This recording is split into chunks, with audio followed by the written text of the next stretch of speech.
The ancient Greeks and the ancient Romans implored people to keep death in their minds at all times, to appreciate life more, and remained humble in the face of its adversities. So in that sense, I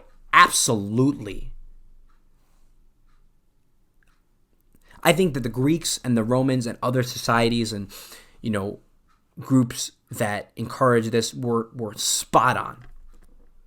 In that when you have death in your mind, when you know that every day might be your last, it allows you to transcend that fear, that repressed fear that we spoke about. In Buddhism, which we talked about, the practice of meditation is a way of preparing oneself for death while still remaining alive. Mark Twain famously said, "The fear of death follows from the fear of life. Any man who lives fully is prepared to die at any time."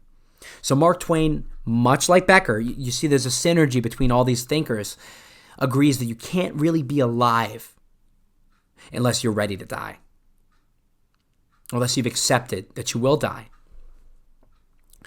And when you think about the reality of your death, it really brings things into perspective for you. You really learn what you value, what you care about, what matters to you.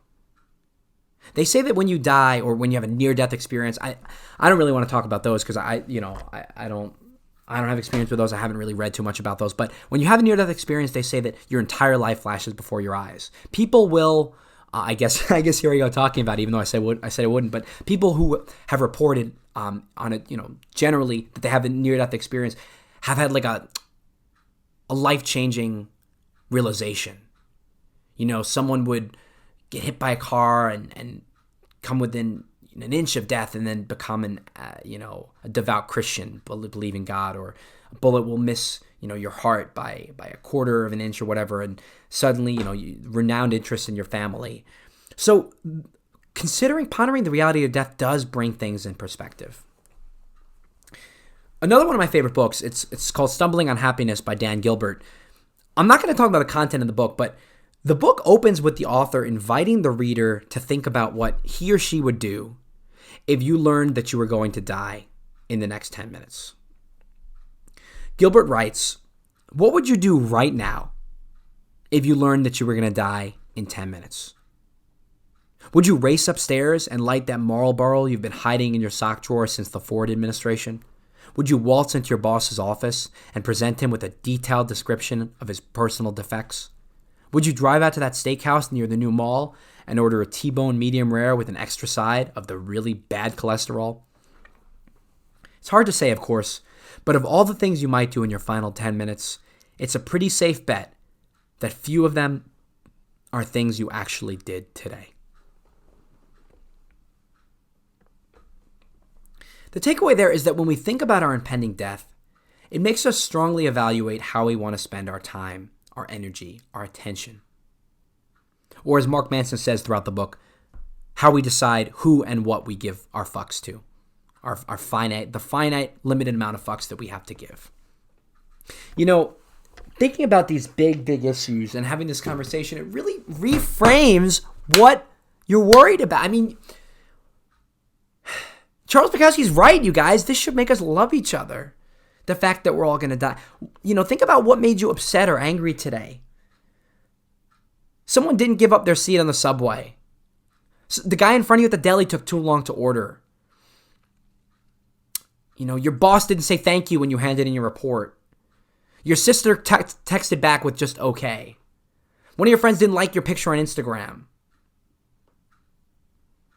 Your child or your mother or your father was really short with you on the phone. These are not big deals.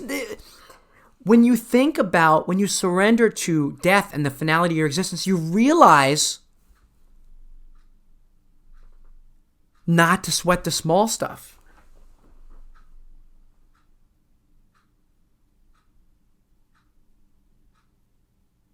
you realize that there's a difference between macro stressors and micro stressors. This is something I'm always reminding my family and friends. A macro stressor, something you should really be concerned about, is when you're unemployed and you have no job, or when you lose someone who you love.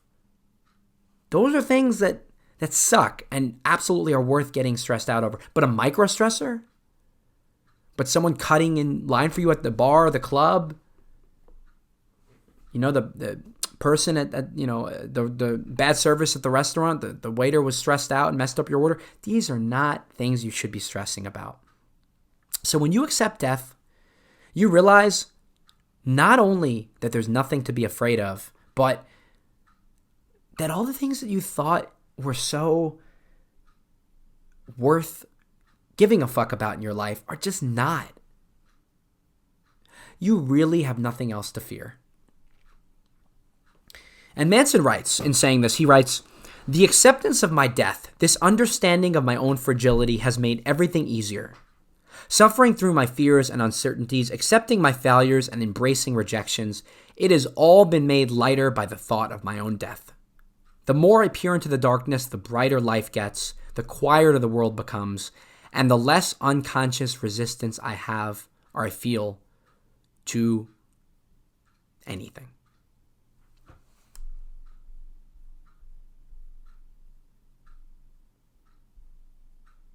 So kind of, remind yourself next time you find yourself getting upset or angry about one of these micro stressors, put it into context. First question to ask yourself is, will it matter a year from now? Will it matter 10 years from now? Will it matter 50 years from now?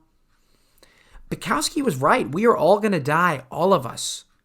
That alone should make us love each other, treat each other with kindness and respect and dignity. It doesn't. But it should. And it can.